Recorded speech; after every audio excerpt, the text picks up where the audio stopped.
On Wednesday afternoon, I pick up the children from school. It's like the lines at Disneyland. Just when you think you're getting close to the school, they take you around another building.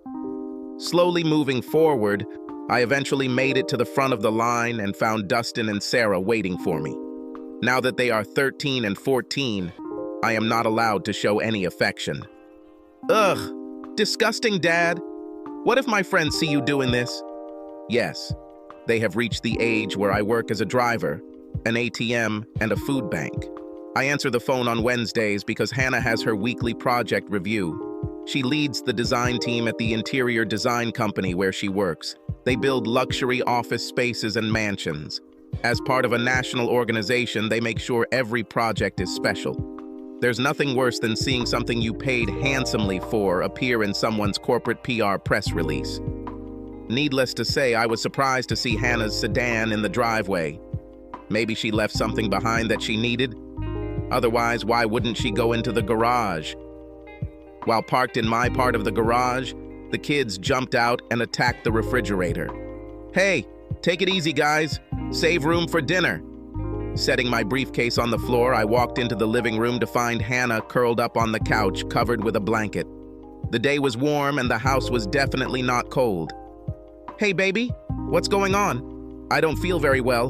My stomach is doing somersaults and I'm having problems. What do you think this is? Must be some kind of flu.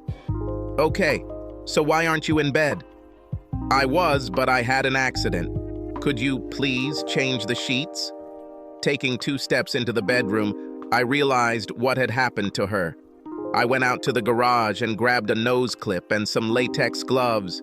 At the very least, all of our beds come with waterproof mattress covers. An old habit. When children were little, they would climb into bed and sometimes have accidents. Now we are ready, but they will only crawl into our bed when they feel worse than the dog.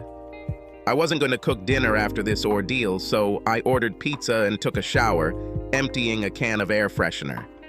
I sure as hell hope I don't get what Hannah is struggling with. After a week of suffering and cleaning up the crap, Hannah made an appointment with our family doctor.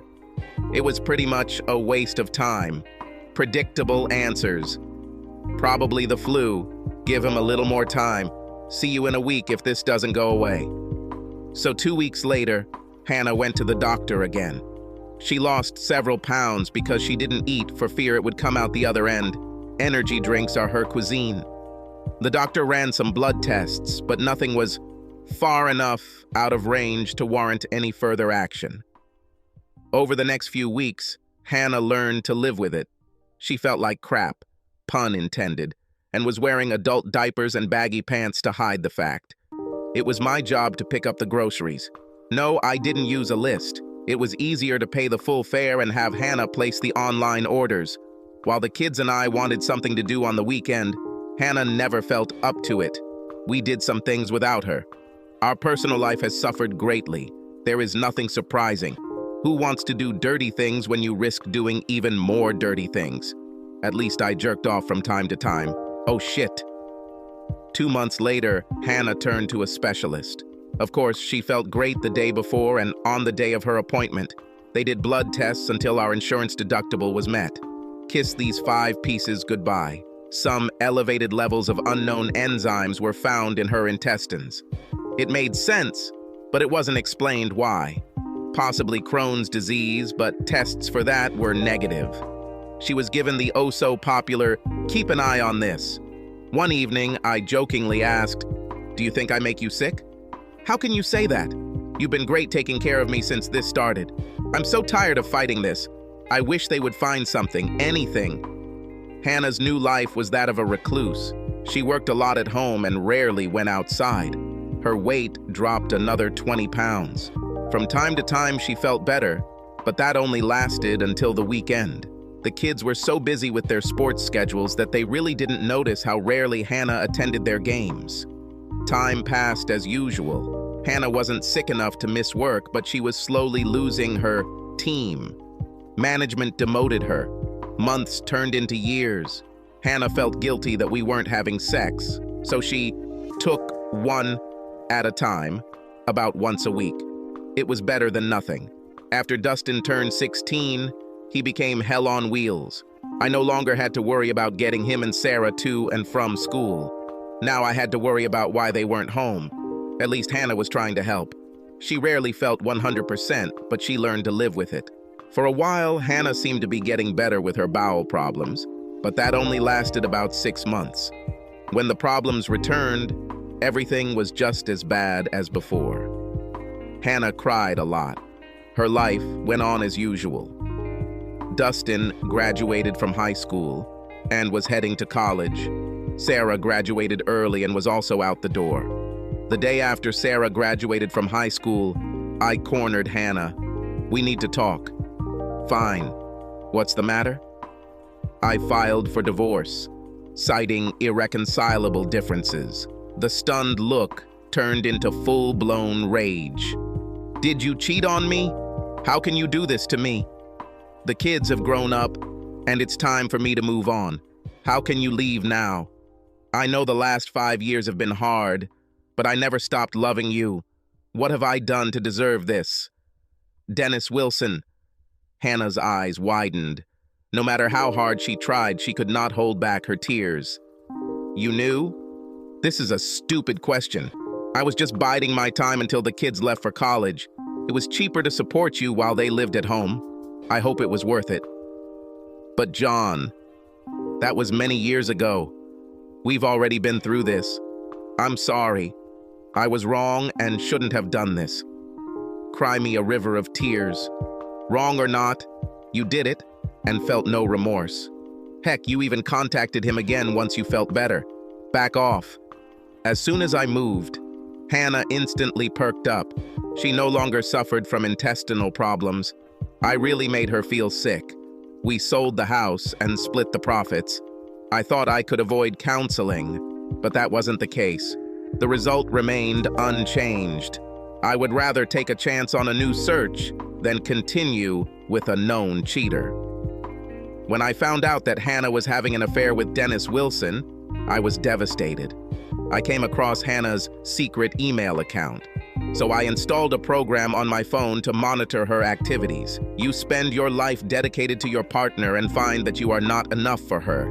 The obsession with scorching the earth faded into the background as my lawyer outlined how bleak my future life would be. Penniless, while Hannah will be able to accommodate her lover in the house, in the same house that we bought together, but which I spent all my free time restoring. It's cheaper to keep it. Wait until the children leave home. The lawyer drilled it into my head that Hannah could file for divorce at any time and my fate would be pretty shitty. This was enough, to the point that I thought about fleeing the country. In the end, I did everything I could to remain her husband. I stayed, and my children became my life, counting down the days. It was while searching the internet that I found the April Fool's joke. Mixing 2 over-the-counter liquid veterinary drugs may cause intestinal upset, so I bought and stored a large bottle of each in the garage and got a pack of syringes from China. Using the indicated syringes, I injected the mixture into Hannah's coffee supplies. She loves the blueberry and hazelnut mix.